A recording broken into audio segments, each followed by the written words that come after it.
Everyone loves the highlight reel version of the golden era. Arnold, Franco, Sergio. Legends built from nothing, right? Well, kind of. That part's true.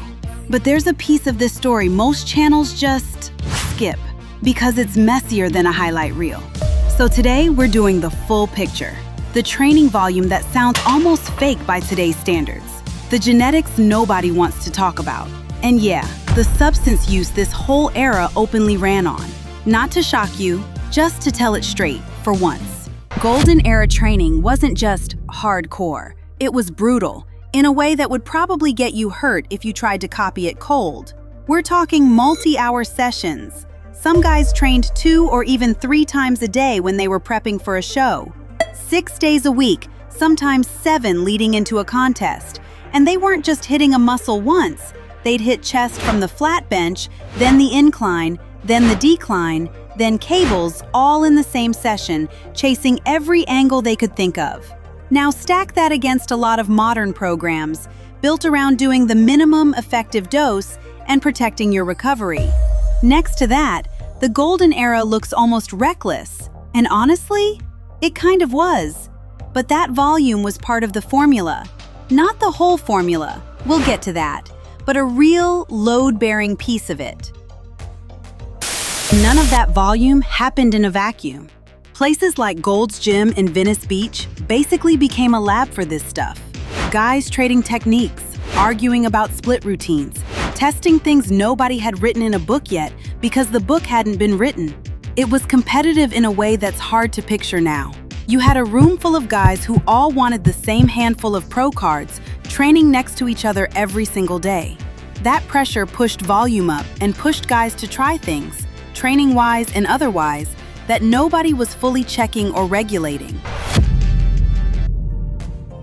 Not everybody who trained that hard ended up looking like Arnold or Sergio. Most of them didn't, actually. For every guy whose name you know, there were hundreds training just as hard in the same gyms who never got a pro card. Genetics did a lot of the heavy lifting here. Pun kind of intended.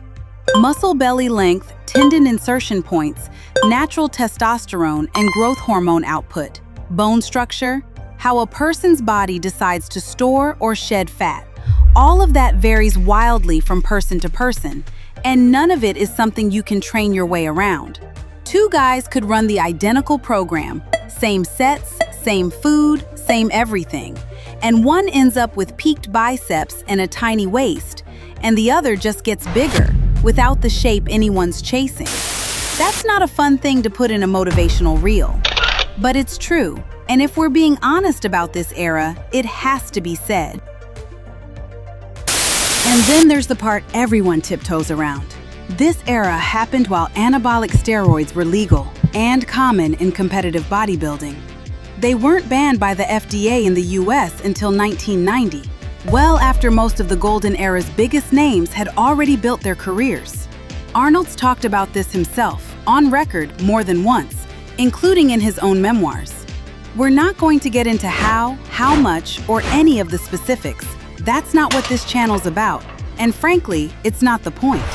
What's worth knowing is just how normalized it was at the time.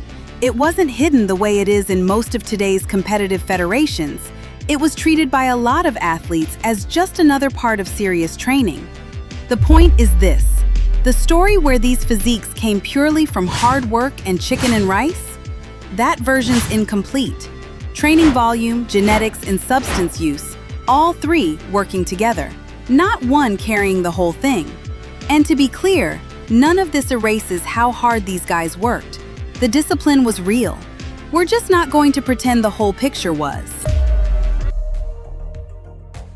What almost never made it into the magazines was the toll.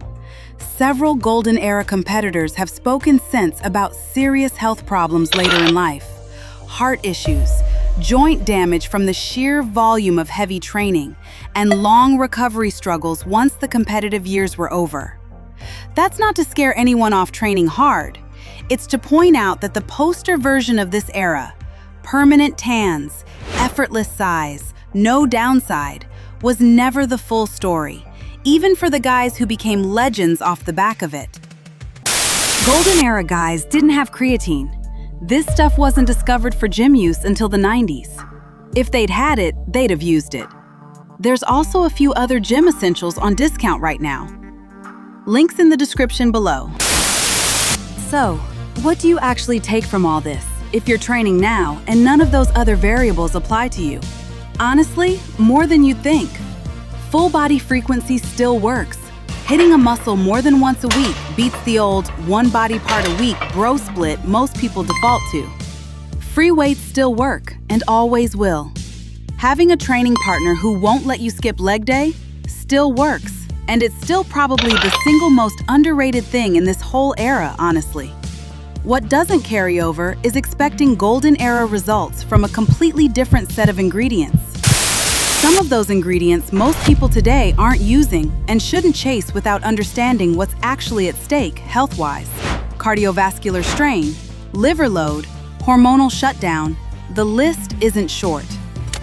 So the real lesson from the golden era isn't copy exactly what they did.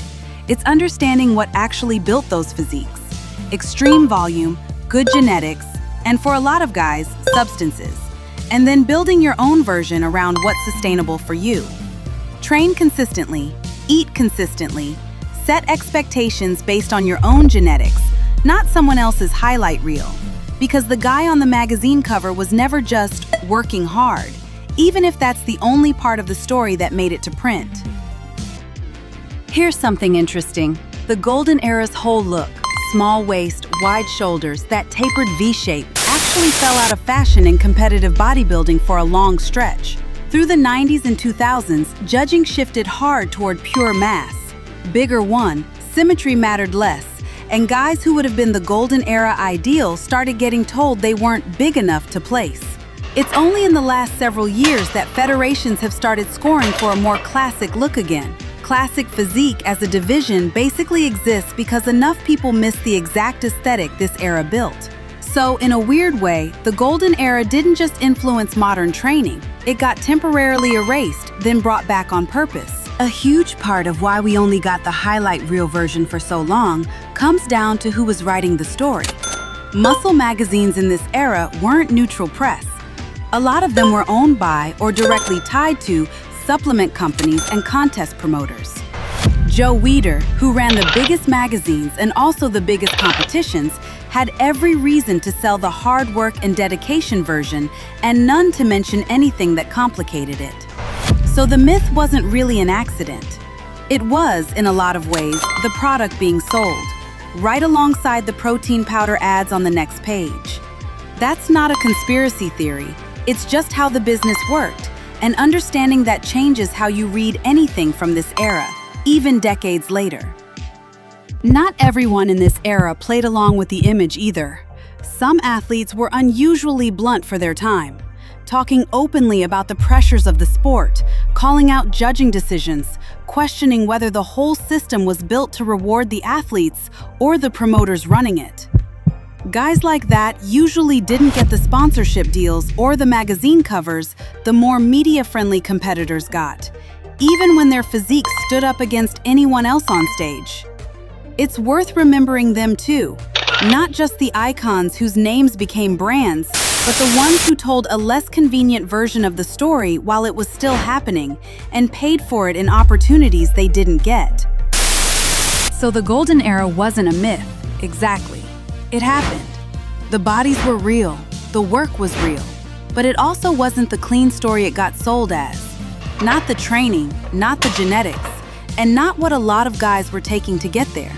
If you want the real history of this era, not just the real, hit subscribe. Next time, we're covering another name from this era that almost nobody's actually heard the full story on. Before supplements, before social media, a handful of men built physiques nobody's matched since. Arnold, Franco, Sergio, Reg Park, secret techniques, banned methods, rivalries that pushed legends past their limits.